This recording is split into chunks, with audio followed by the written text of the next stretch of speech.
দেখো, তোমার সাথে যেটা হয়েছে সেটার মিথ্যে সান্ত্বনা দিয়ে হয়তো আমি তোমাকে খুশি করতে পারবো না।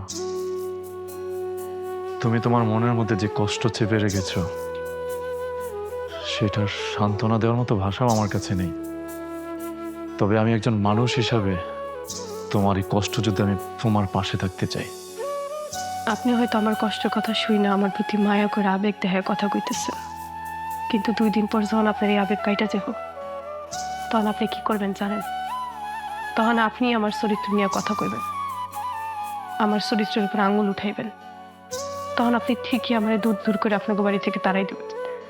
দেখো, আমি তোমাকে কথা দিচ্ছি, আমার কাছ থেকে তুমি কখনো এটা পাবে না। কারণ আমি সবকিছু জেনে শুনেই তো তোমাকে মেনে নিয়েছি। তাছাড়া আমি সত্যিকারেই তোমাকে ভালোবেসে ফেলেছি। তুমি তো এখন আমার বিয়ে করা স্ত্রী। তোমার এই বিপদের দিনে যদি আমি